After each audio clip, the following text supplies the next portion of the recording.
It's all good. Problem. And you're in Tel Aviv, yeah? I'm in Tel Aviv right now, yes. Right.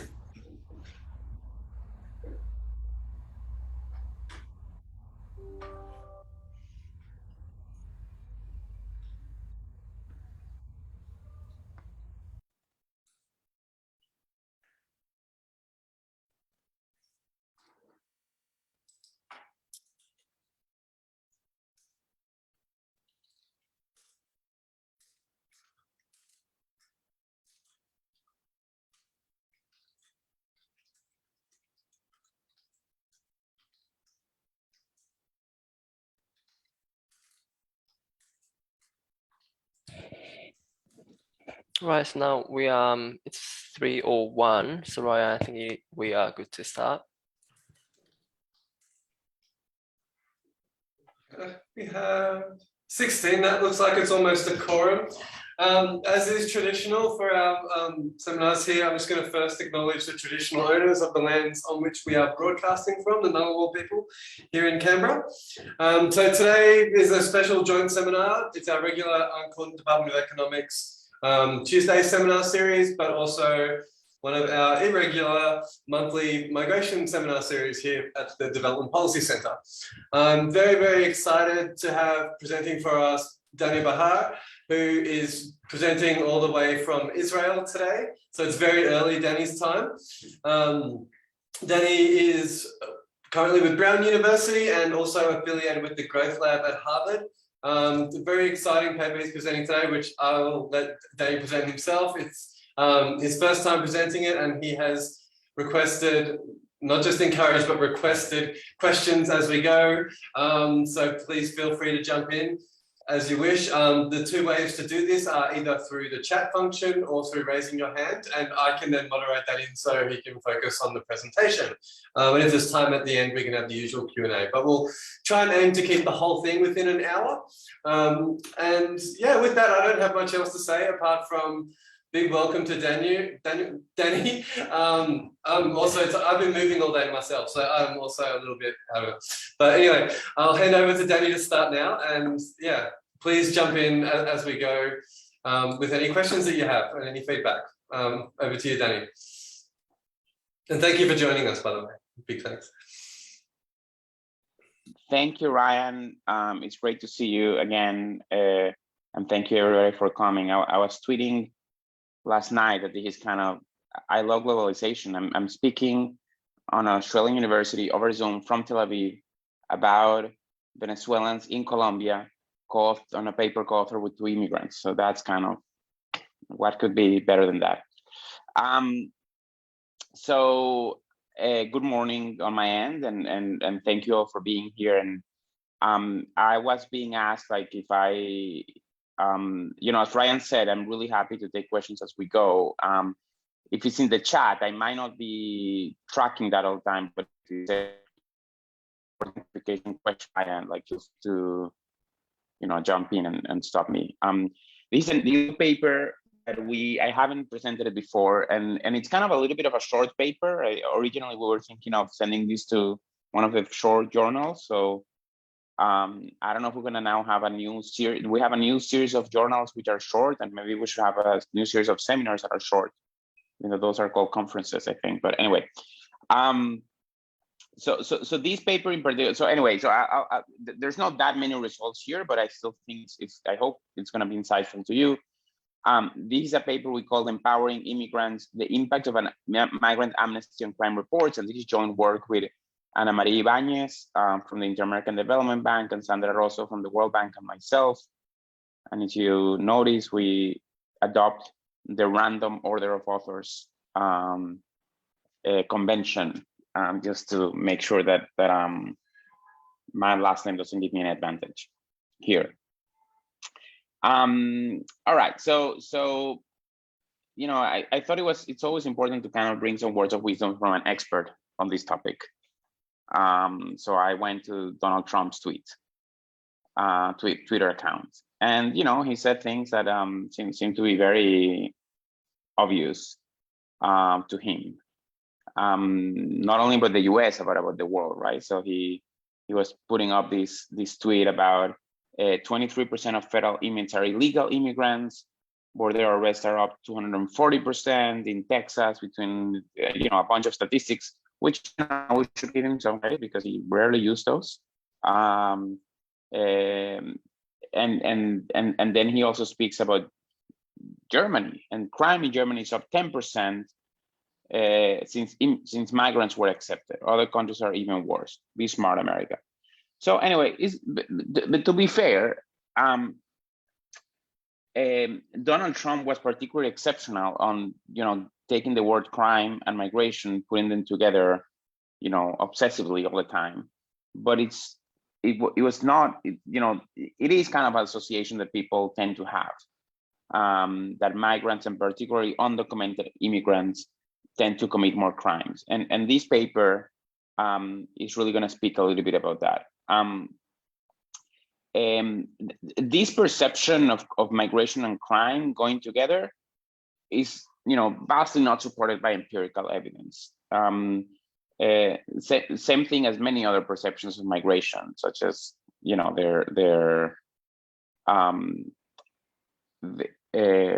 one second. I do have to make sure that I see the faces while I don't think I know how to do that.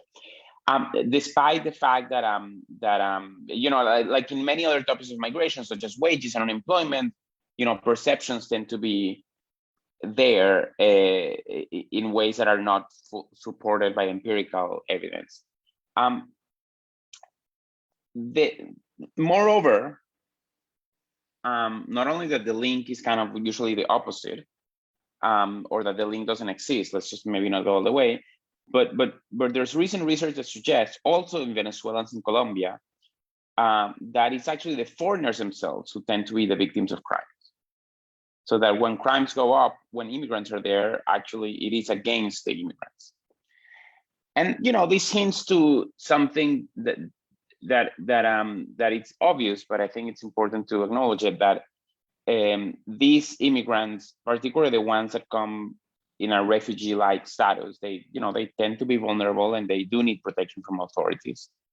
And in many cases, these populations that are vulnerable, they also tend not to have the right documentation to stay in the country. So many of them are undocumented immigrants, and you might think that it's very straightforward for them to choose not to go to local authorities when they're being victims of crimes, because they fear of punishment, they fear of deportation, they fear of many things that could happen if they actually come out.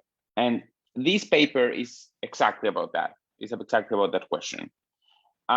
We're really studying in a natural experiment setting whether providing undocumented immigrants with a regular migratory status will change their behavior with respect to reporting crimes, to going to the authorities and saying, hey, somebody's committing a crime against me.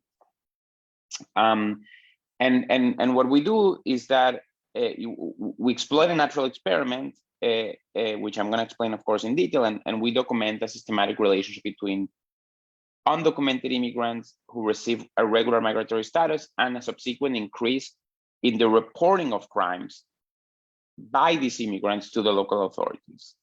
And the context of our natural experiment is Colombia, which today is one of the largest hosts of refugees in the world. In particular, it's hosting about nearly 2 million Venezuelan immigrants and refugees since more or less 2016, increasingly. And I'm gonna, of course, explain very much in detail why this is a good natural experiment and exactly what we do. But just to give you an overview of what we find, is that indeed we do find that we do see an increase in crime reporting in areas with high levels of, for lack of a better word, legalization, where people, Venezuelan undocumented immigrants, receive a regular migratory status in this huge amnesty program. In particular, we find that, our estimates find that Colombia municipalities that have twice as much immigrants receiving this regular migratory status see an increase in 25% more crime reports by Venezuelans. And we are going to claim, I want to say very strongly, that this is not driven by overall increase in crimes. These are crime reports. This is not crimes happening, but rather is the reporting of crimes by Venezuelans within the whole reporting of crimes by everybody. So it's kind of a compositional change of who's reporting the crimes. It's not an increase in crimes. We also find that our results are driven by reports of domestic violence and sex crimes, and in particular by reports of female Venezuelan immigrants, which this which is a particularly vulnerable population. And therefore, part of our conclusions, or the way we interpret these results, is that we are finding here an effect of empowerment of, in this case, female immigrants, that after they do have a visa and they don't have the fear of being deported or being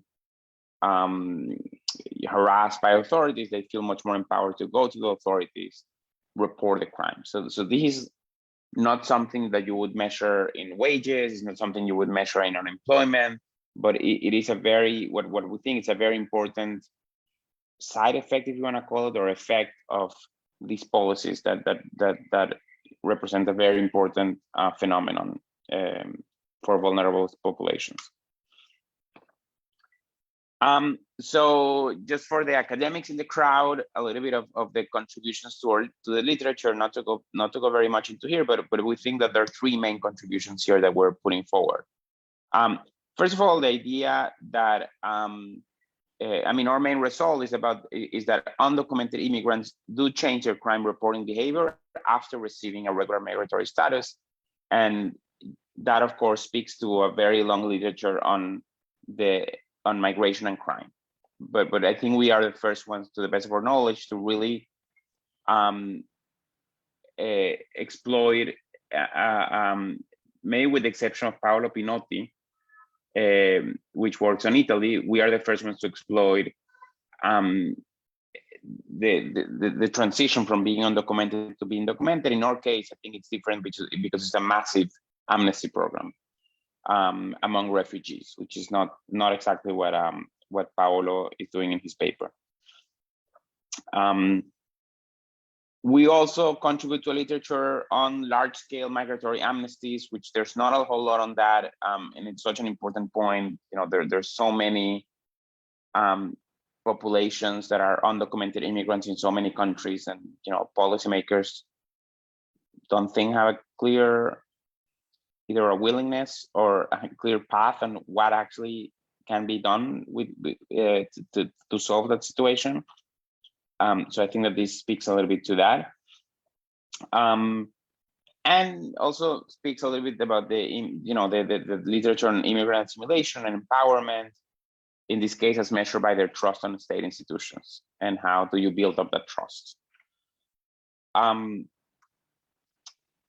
So I'll continue. I don't think I see any questions or anything, but of course feel free to jump in. So a little bit about the context of this natural experiment. So, well, the first bullet point that is not here, I'll tell it to you, which is that since 2015, there has been a massive exodus of Venezuelan refugees out of Venezuela that was triggered by, not by war, not by civil war or armed conflict. It was triggered by a very, very deep political and socioeconomic crisis in the country. And I'll go all the way to say a humanitarian crisis. As of now, Venezuelans, before the invasion of Russia to Ukraine, Venezuelans refugees were almost at the same level of Syrian refugees in terms of number. There are about over 6 million Venezuelan refugees. So now the three largest refugee crises in the world are Syria, Venezuela, and as of now, Ukraine too, which had reached the 6 million number in a matter of 3 months, which is, just crazy to think about it. Venezuelan refugees are mostly hosted by Latin American countries, and in particular Colombia. Colombia is a neighboring country with Venezuela, is the largest host, and as of today, it hosts about 2 million Venezuelans. In 2018, between April and June, the Colombian authorities administered a registry to try to figure out how many undocumented Venezuelans were living in Colombia. At the time, I think it was believed that it was under a million. At the time, there were just a million or a little bit under a million Venezuelans living in Colombia, out of which 600,000 or 700,000 were believed to be undocumented. I can speak about how this happened, but usually people really cross by foot. They don't need a passport to cross to Colombia. They can just go with their national ID. And that allows you to stay for a short period of time, but if you and stay in the bordering area. But if you overstay or you go out of the bordering area, you immediately become, undocumented. But there's also, Venezuela going through a very deep humanitarian crisis, to the extent that there's also no services on, getting a passport is very difficult in Venezuela. So people will actually also cross through non-regular crossing points into Colombia. So the government of Colombia wanted to really understand, what is the landscape of this population, and they actually put together a registry or a census in 1,100 points across 430 municipalities of the country, which is about half of the municipalities, but the ones with the largest population. And this thing was called in Spanish Registro Administrativo de Migrantes Venezolanos, which is like the administrative register of Venezuelan migrants, which goes, it's known as RAM, this R-A-M-V. I don't know why we don't pronounce the V at the end. So every time I say RAM, I'm talking about this census, this registry. And this was a big government effort, massive public advertisement campaign, really trying people to come and self-report and say like, I'm here, and give really a bunch of personal information. They were able to register almost 450,000 people, belonging to 250,000 different households. So that gives you an idea that on average, each household had I don't know what the number would be, 1 point something people. Interestingly enough, and this is kind of the catch here, or not the catch, the main thing is that after this registry ended in June, the outgoing president of the country, Juan Manuel Santos, who was leaving office in August of 2018, but in July, just really weeks before he left office, he decreed that all those Venezuelans that registered in the RAM would be eligible to get this visa that the Colombian government created for Venezuelans, called the Permiso Especial de Permanencia, or PEP, the special permit for permanency or for staying. This was a fully fledged visa for 2 years that would allow people to go into, access health, education, and most importantly, to work, obviously in the formal sector. Dany, we've got a quick question from Tuan, our resident, one of our resident migration economists. Hi, Dany, can you hear me? Yep. Yes, I can. I have one question about the RAM program. I think that is a very interesting program, but can you please provide more the details of the program? Whether is it compulsory or is it voluntary program? Because I see that just only about 440,000 undocumented Venezuelans participated in the program, compared to 600,000, as you mentioned in the earlier of the presentation, the total. So it's just about 70%. So we have 30% who were not participated in the program. Yeah.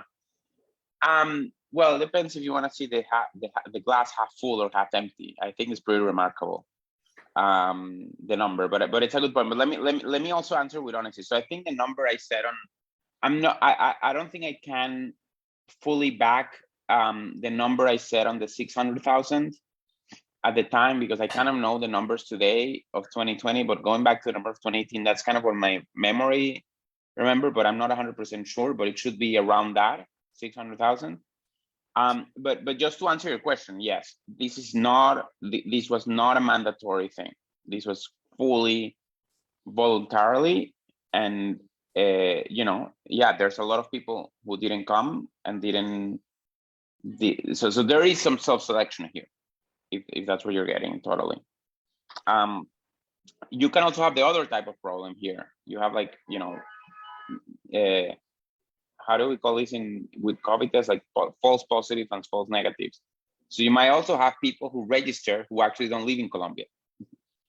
Some of them, for instance, the border between Venezuela and Colombia is a very pendular place. So a lot of people will come in, for the day or for the week to work and then go back. And you might have some people that, registered too, even though they were not really planning on staying. Or you might have people who were crossing from Colombia to Ecuador, walking all the way, and they also register. So so this is by far, if your question alludes to the point that, this is not, that there's a lot of selections in the sample, there is. So we may have some problem with the selections bias. Yeah, I'm gonna claim though that and we can talk about that once we get to kind of the empirical part, but I'm gonna claim that those selection problems are not really gonna be important for kind of the narrow empirical exercise of the paper.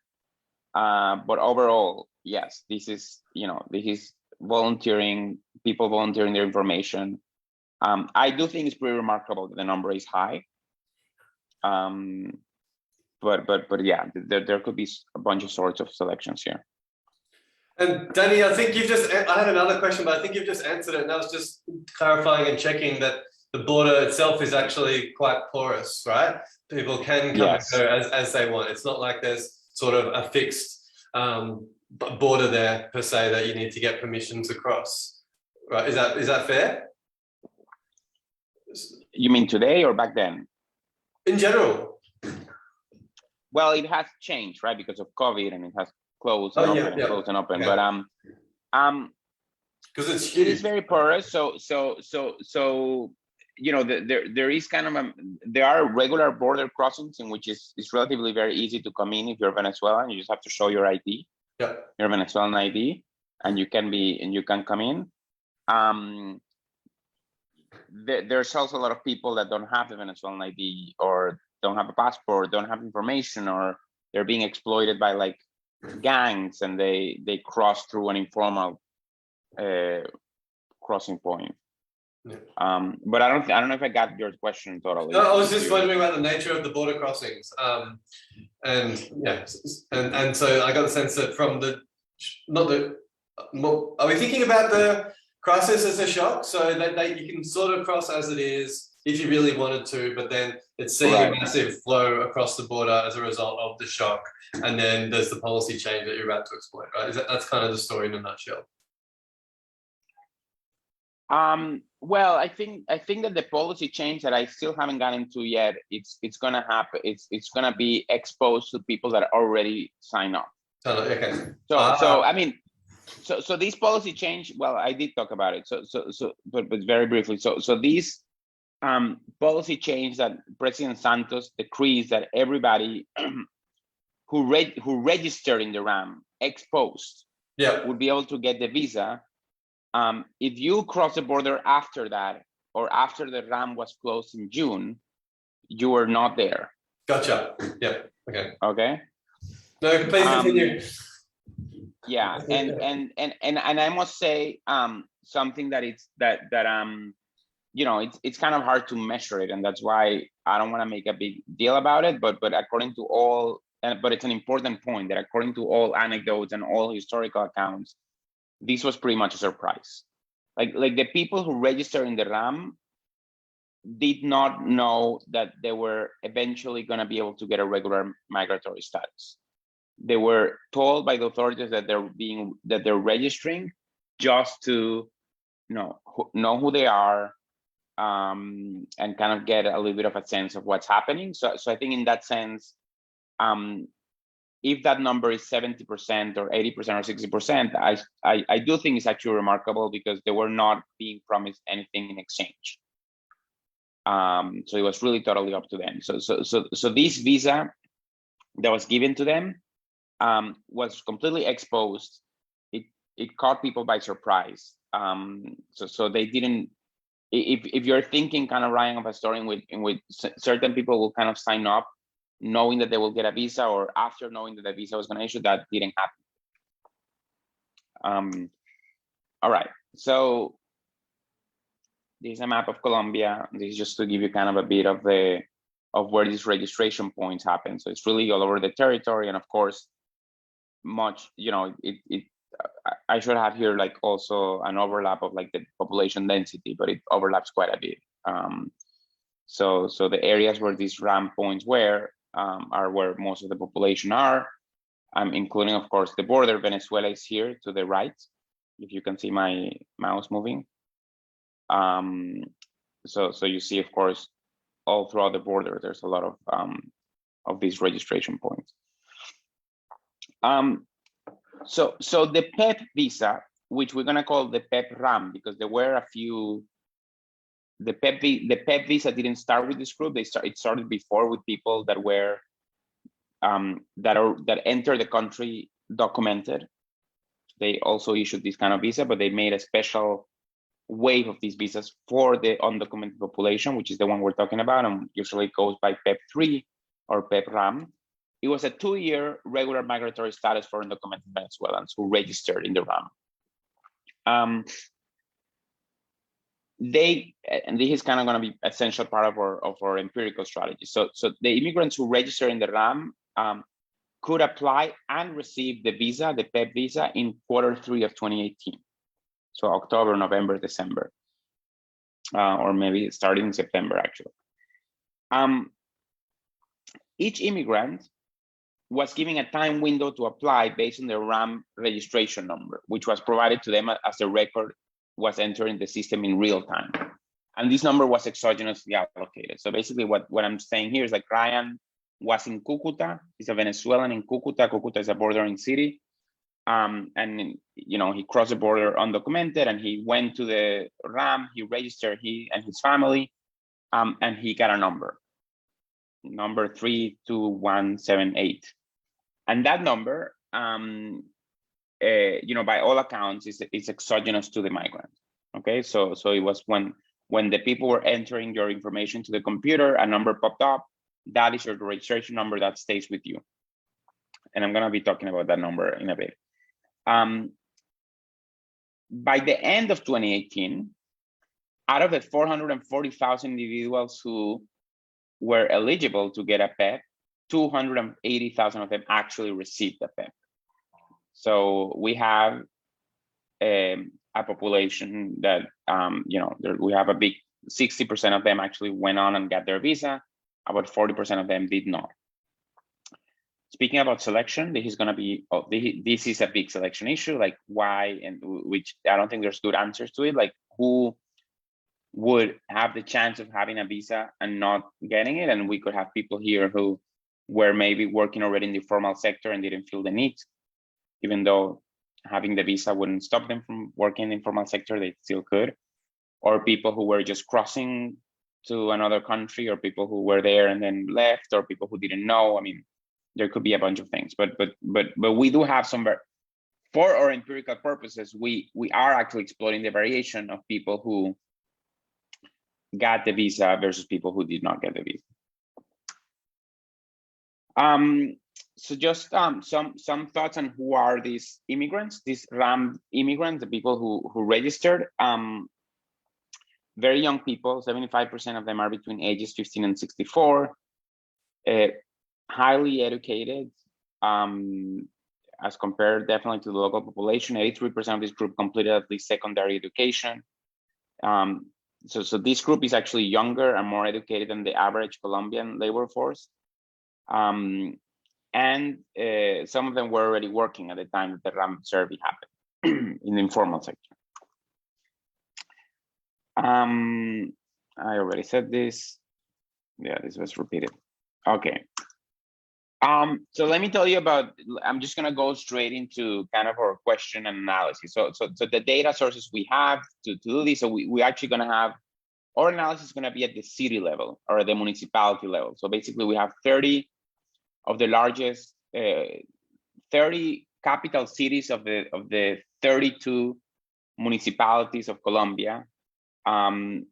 There are 2 municipalities for which the household service data is not very representative, so we don't, that's kind of standard in this data set, so we don't use them. And we exploit like what's happening over a period of 36 months. So we have about 1,000 observations. And our sources of data are basically 3. So we actually have the administrative data of the RAM data. So we know we have access to the survey, and we have actually who received that survey actually received the visa or not. We are putting everything in terms of at the city level, at the municipality level. So it's kind of the number of people eligible to receive the PEP visa and the actual number of individuals that receive the visa by municipality.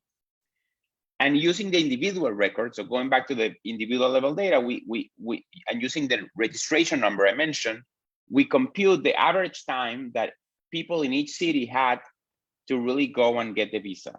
And that's gonna be your ID, essentially. So it depends on, in some areas, like the computer give people a number that allow everybody to go very early on to get the visa, as opposed to another area in which for some reason the computer gave numbers that only allow you to get the visa at the end of 2018. Some people have 3 months to get the visa, some people have 1 month to get the visa, and of course, we use that as an IV, and it is a good IV because it does explain the likelihood that you actually got the visa, how much time you had to get it. We have crime reports data from the Colombian National Police, including type of crime, and of course the municipality and the gender of the reporter. These reports of crime. And we have a bunch of municipality controls. I'm not going to talk about them, but every regulation is going to have like, I don't know, 30 municipality controls, just to make sure that we're accounting for. I don't think we need them, but they're there anyway. So this is kind of our summary statistics. I'm probably not going to spend too much time here, but just to give you a sense of our data. So, or things that we're going to always be talking about. So we always have, like, of course, the total crime reports of all the population, of everybody, not only Venezuelans.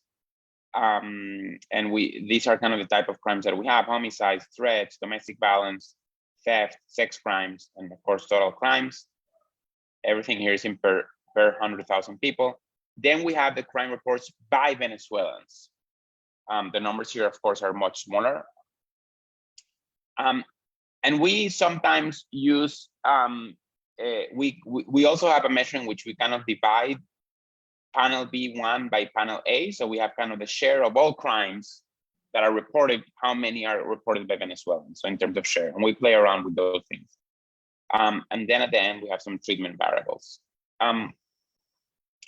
Just like some row graphics here. So this is the map of Colombia, and this is crime reports, also as opposed to or treatment, which is PEP holders per 100,000 people in that municipality. So like how many people actually get the visa as a share of all the, I'm sorry, I think there's some noise here that I can't control, but I hope it's not bothering you too much.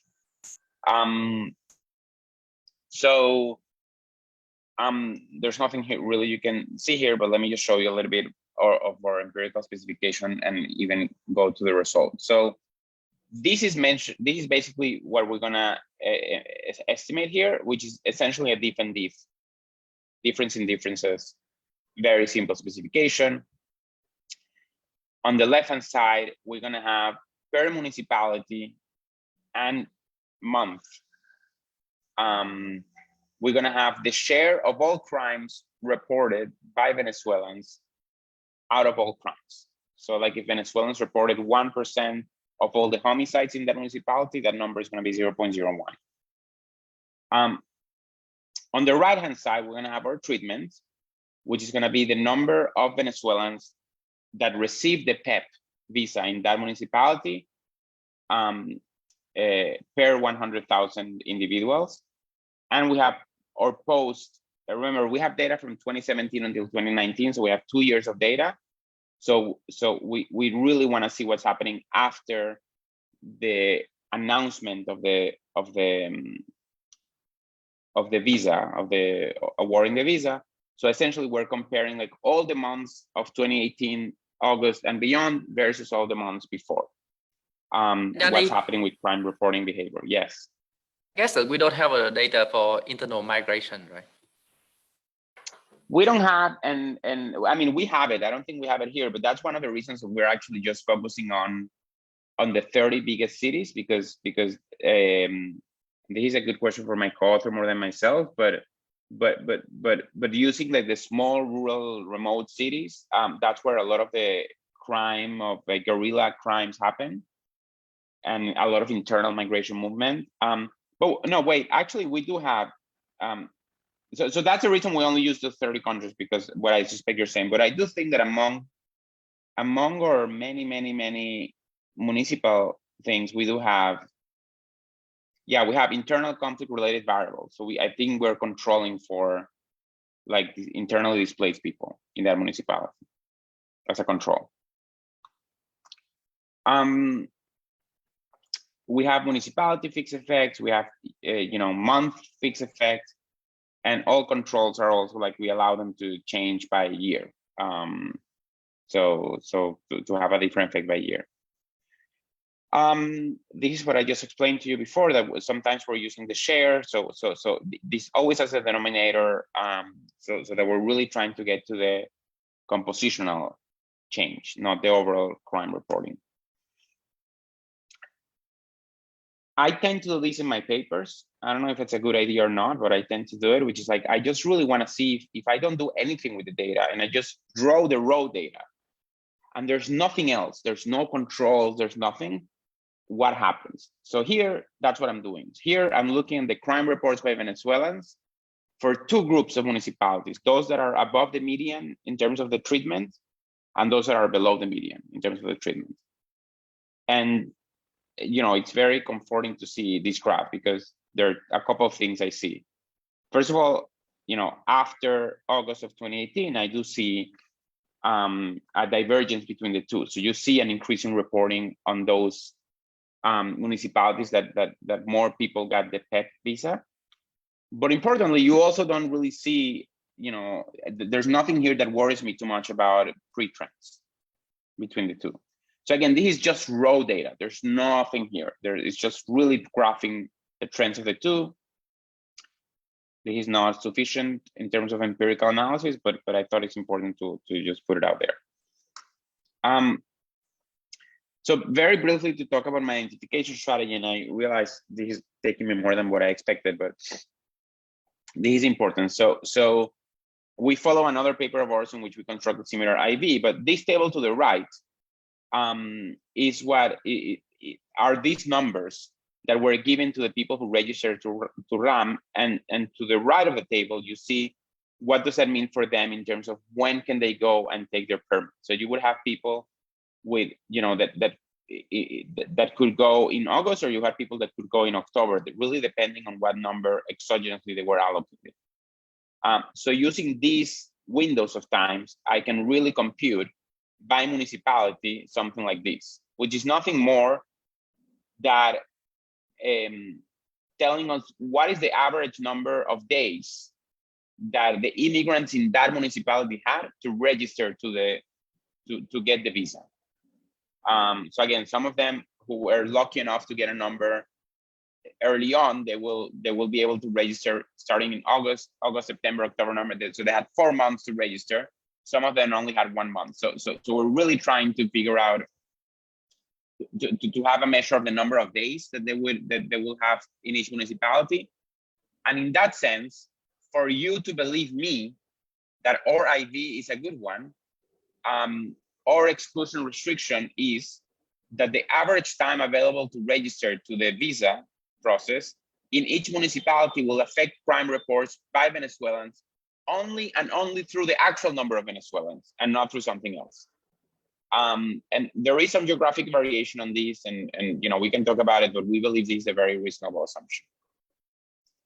But if you don't believe this, and you are in your right not to believe it, that because there may be some other things that geographic correlations between the actual number of days and other things that could be affecting crime reports.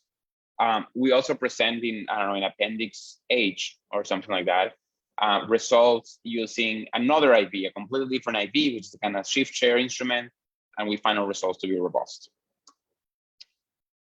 So this is kind of our first stage. How does it look? So as I said before, like the average registration days that each municipality had on average really explains with enough power how many people in the municipality actually got the PEP visa. Okay, and of course this is essential for us to work. So just to show you the results, I'm going to skip the OLS and go straight to the 2SLS, even though they're actually very similar.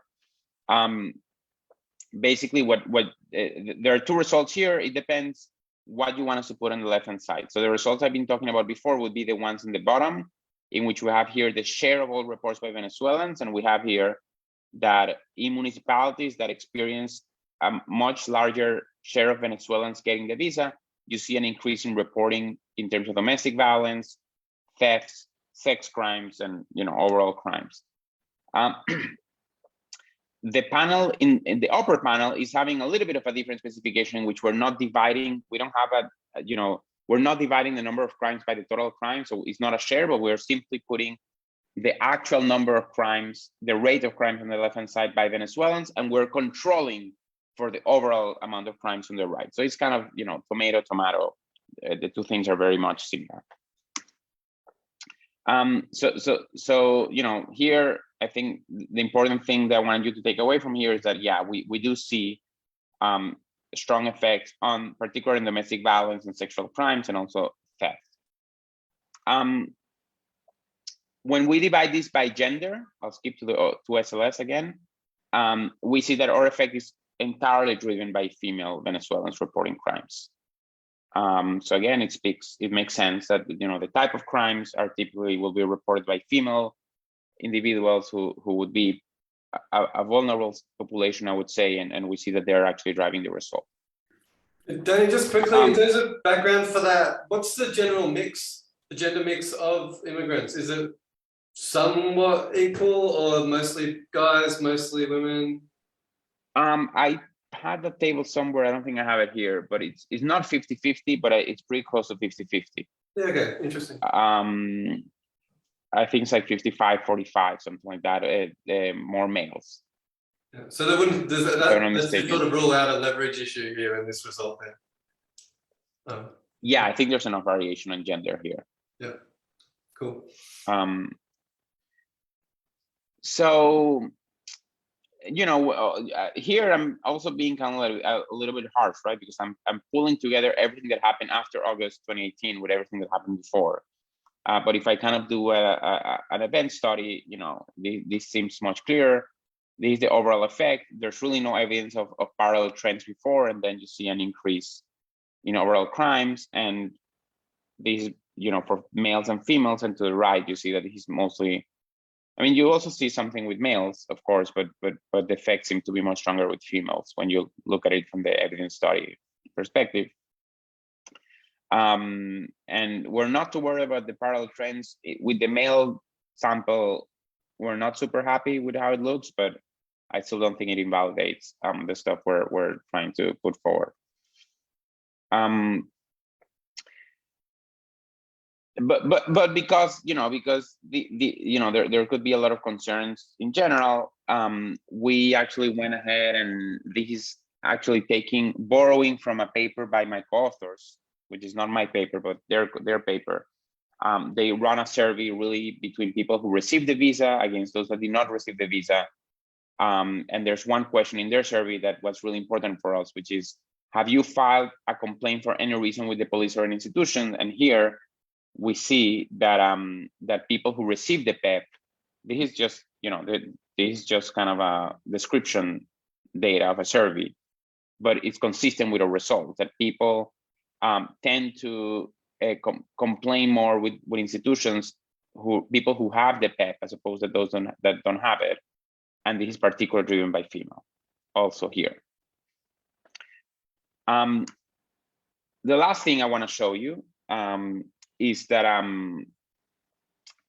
you can still be concerned, and I would respect that. To what extent this is really, I mean, to what extent my way of computing, the crime reports by dividing it by all reports or by controlling for all reports on the right, like to what extent I'm really looking at a compositional effect and not just an overall increase in crime, in which Venezuelans are also playing a role. And that's a question that it's a good question. I cannot answer it with the data I have, but fortunately we do have other data that goes into that. And the answer to that is not much, if at all. Like there's really not a lot of evidence that what we're seeing here is an overall increase in crimes, as opposed to an increase in the reports of crime. And to do this, we gather data from the Colombian Attorney General Office on judicial processes on Venezuelan citizens in Colombia who have been found guilty of crimes throughout a similar period. This is a completely different data set. These are people who have been really found guilty of committing all these type of crimes. And when we look into it, also using the same specification, etc., do notice that the sample is much smaller. We have much, I think this is for the department level. So this is really for, anyway, don't ask me questions about the data here because I probably won't know. But it's a much smaller sample, so take it with a grain of salt. But what the point I want to bring you here is that when we actually use data of people who have been convicted by crimes, so these are actual crimes, not just reports, by Venezuelans. So these are Venezuelans convicted by crimes. We don't see any evidence that after receiving a PEP visa, there's a change on crime, on performing crimes or in doing crimes by Venezuelans. So this is all to say, and this is valid for if we divide this by male or females, it's, we don't find anything.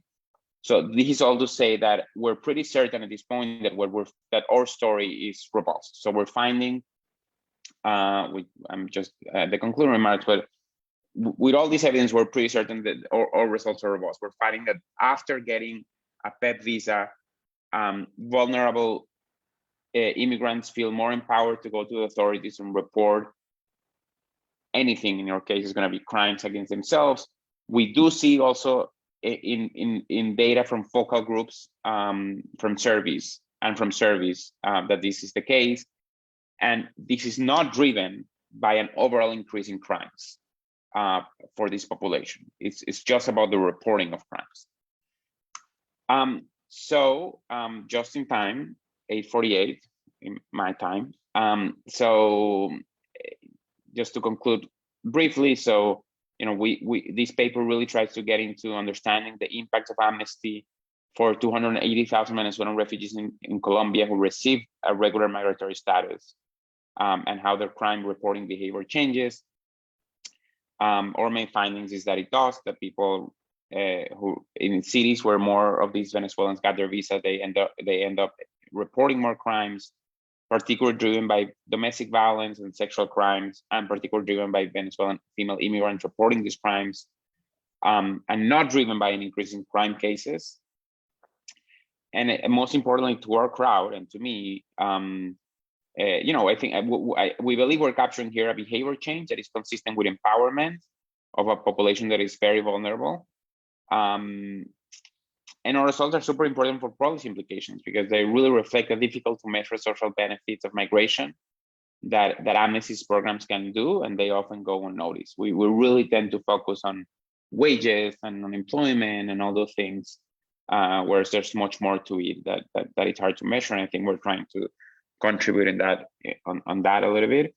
And we just hope that this really opens doors to more studies on understanding behavior changes and mechanisms when it comes to protection of undocumented immigrants. So I'll stop here. Thank you.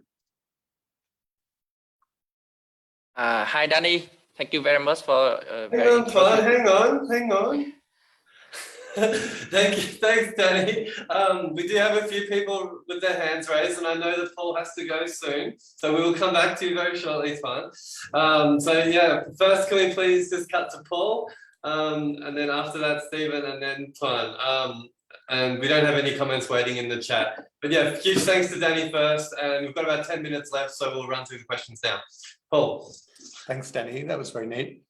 On the right-hand side, the PEP variable is scaled by the local population rather than the local Venezuelan population. So I just wonder, how can you rule this out as just being a Venezuelan population scale effect? Another way of saying the same type of question is, how do we know it's due to the PEP rather than just the size of the Venezuelan population in the local city? Cheers, Dany. Should I answer one by one, or should I kind of take a few? Yeah, one by one's good. That way we won't forget. I don't think I fully understand. So usually Venezuelans, I mean, the nominal number of Venezuelans will be higher in the bigger cities, and that's why we're actually normalizing by the size of the city, essentially. There could be some cities with just larger Venezuelan populations than some other cities. So yeah, I just wonder why you're normalizing by the city size rather than by the Venezuelan population size. It's a good. So you mean like what's the share of Venezuelans there that actually did get of all the 450,000? Like how many actually got the visa in each city? Just the number of Venezuelans in each city, not the number who got the visa. Oh, because I think I want to reflect people who really change their status, right? But I just wonder if you're accurately doing that because you haven't controlled for the size of the Venezuelan population in each city. That's the heart of the question. I am controlling through my fixed effects, through my municipality year fixed effects or municipality quarter fixed effect. But let me think about that. I don't know if I have that's a good point. I don't think I have a good answer. In many of my papers, I don't normalize anything, and people complain that I don't. So this is the first time they told me the opposite. No, just kidding. I think it's a good. I don't think I have a good answer. I think we're controlling for that somehow with the fixed effects. But let me think about that and get back to you. I don't want to give you a misleading answer. Thank you. Stephen. Hello, and thank you for that. That was very interesting and very convincing. But in terms of the crime not going up, I just wondered if that was, if you think that maybe the police or the whole judicial system is constrained, they've only got a fixed budget, they can only find so many people guilty every year, right? Because that's how most of these systems work. In that case, it may not be a good indicator of the level of crime, right? It's more a level of how much the system can process in a year. So I just wonder if you want to comment on that. And that there would be a bias where they're processing less Venezuelans. That's what you have in mind. Well, maybe so you're looking at the share of Venezuelans sort of in the total. Is that what it is that you're looking at? Right. Okay. I mean, but another good answer to what I think would be a good answer to your question, which I didn't show, is that in that data, we also have cases that are open, but that the person hasn't been convicted yet. And when we look at that, we do see a lot of Venezuelans being on trial. But we thought that was also misleading, because that would have been misleading because, if they haven't been proved guilty, you could have another type of bias in which people are being taken to trial, accused and taken to trial. But maybe actually that a little bit answers your question, that we do see a lot of Venezuelans on trial, but not when they're really convicted. Thank you, that's a good point. Maybe we should include that. Okay, Tuan. Sorry for before. Thank you so much, Ryan, and sorry about my disruption. I wanted to ask more about the mechanisms. Right now, I see, and before that, I want to thank for a very interesting paper, very policy relevant paper. But I want to know more about the mechanism. Right now, it seems that it's more about your speculation rather than the rigorous evidence. I think is it better? It's really great if you have some experiment to top up to explore more about the mechanism to reduce the increase levels of crime reports in Venezuela, in Colombia. Also, I wonder whether that's just not only the empowering of female powers, or it's related to the economy as well. When you legalize undocumented immigrants, then they involve more in the society, they interact more with the society. And the more we have interaction we have, the female may super more dancer, for example, and they may report that. So, and I don't think I understood your second question. Your first question is you are suggesting we should kind of try to do an experiment to figure out the mechanisms, and yeah, I agree. I mean, we don't. We fall short here of really saying something strong about mechanisms because we can't. We don't really have data. So I take that point. I don't think I got your second question though. The second question is about the confounding factors with the mechanism you mentioned about females more confident to report, but also it may be because when they have a legalized status, they involve more in the societies, and the more they involve in the society may increase the behavior, that negative behaviors against them. Yeah. Yeah, I don't think. I mean, I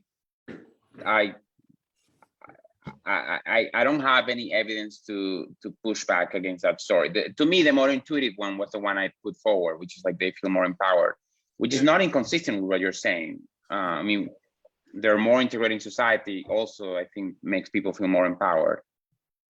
But you're saying maybe that exposes them more. Or is? Yeah, it's a good point. I mean, again, most of these crimes are domestic violence crimes, so it doesn't really need have it shouldn't really reflect too much about being integrated outside of your home. But yeah, I have to think about that. It's I mean, the answer is like, yeah, you're right. I can't push a story in particular because I don't have enough data. Yeah. And pre-treatment, they're going to be the disproportionate share, like a big disproportionate share of the victims, right? If we're mostly talking about DV. So you wouldn't expect to see a big effect for men reporting domestic violence. So I think that there's a question here saying like if when trying to paraphrase you, Tuan, like if getting a legal title means that Venezuelans get jobs, which may change their attitudes to crime. No. I think you already interpreted that correctly. Thank you so much. Okay, I think that's a very good paper. I should read the full papers of the paper. And we're going to have to wrap up pretty soon. Atil, did you want to unmute yourself and go quite quickly, please? Yeah, thanks, Dany, for the paper. So just like a quick question, because we see a similar situation in Pakistan and Afghanistan, because I don't see, like this is just a suggestion if you could consider it for including in your paper. You don't talk about FARC, Revolutionary Forces of Colombia. Why? Because when you were presenting, I just Googled it. So, and you are using municipality level data with the share as a dependent variable of the crimes reported.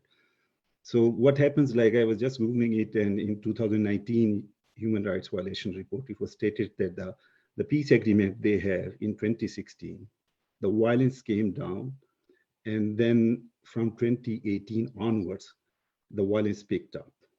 So what your intervention like this, the scheme is also the treatment variable is in 2018. So that's my point in a way.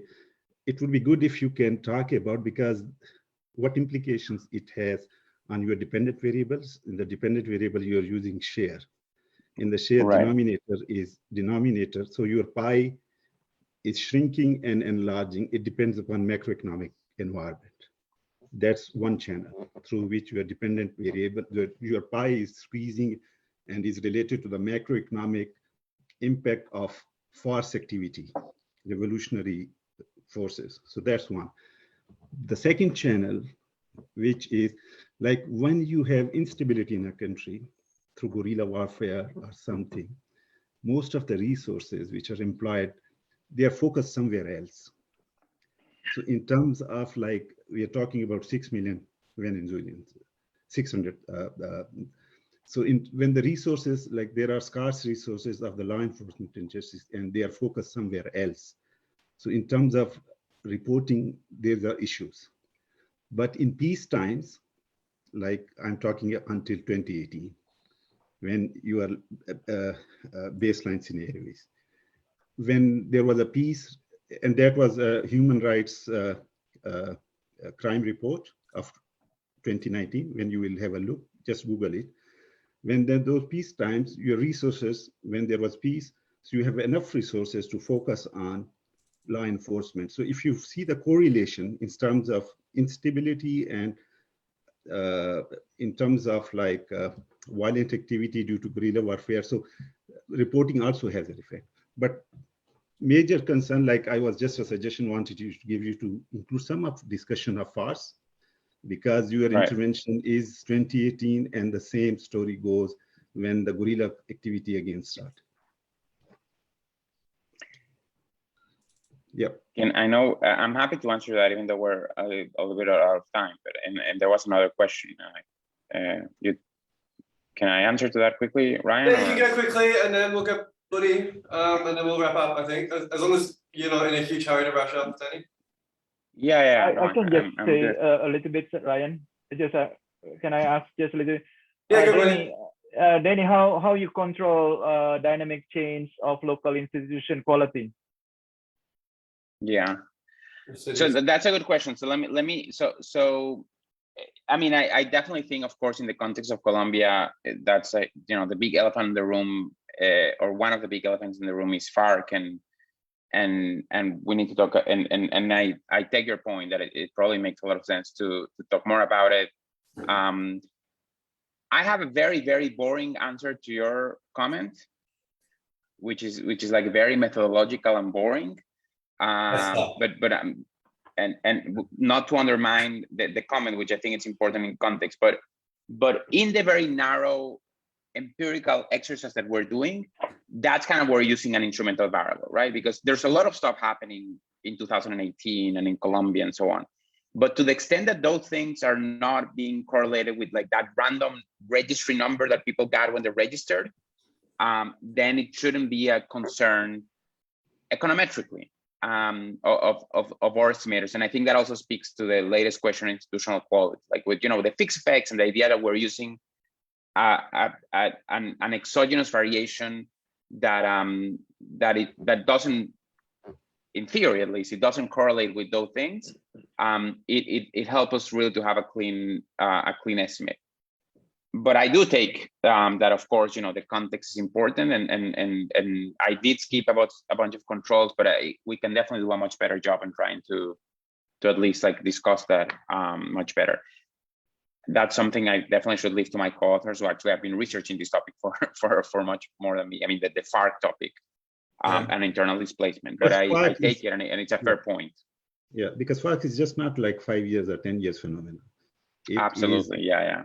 So and because your pie is shrinking, 0.4 is different from 0.8, the dependent variable. Absolutely. Yeah. So Dany, I have one, not really a question, but more just something I'd be keen to get your thoughts on. So you didn't talk too much on the magnitudes, and I thought like it would be a bit helpful in terms of that exercise, at least when you're talking about the results, to say like an example of, say, the median city, this is what the inflow looked like, and then this is what the change in crimes were in terms of the share, and then reported by.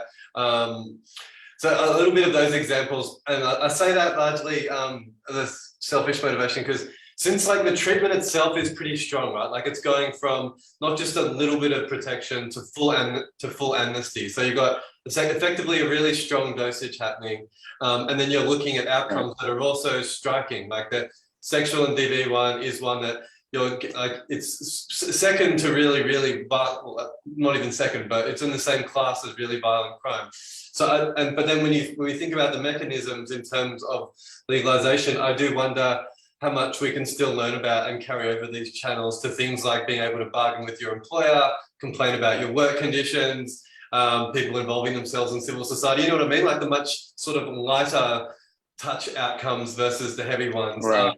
So by talking about the magnitudes, I think you would partly shine some light on that, because then it would make it really sort of more striking. Yeah. But yeah, that was my only sort of thought, because I was thinking as well, how much can we think about the channels and then generalize them more broadly to a lot of these other things that would be correlated at least with the empowerment channel, right? In terms of behaviors. Yeah. Right. Ryan, you're right, and I actually I kind of skipped through them because I was feeling I was rushing too much. But you're totally right. But and I'll just mention them to you quickly. For instance, or doubling the Venezuelan population in a city, which like the population with a PEP, which is about 200 people per 100,000 or 4,000 people in total, which is not that big of a number. According to our estimates, if you believe they're causal, they will increase reports of sex crimes by 0.41 percentage points, which is about a 40% increase in reporting. Okay. And when it's talking about domestic violence crime reports, it's about 70% increase. So it's kind of an elasticity of 0.4 and 0.7, if you may, depending on the crime. But I did skip that, but it's there. But thanks for bringing that up. It's really important.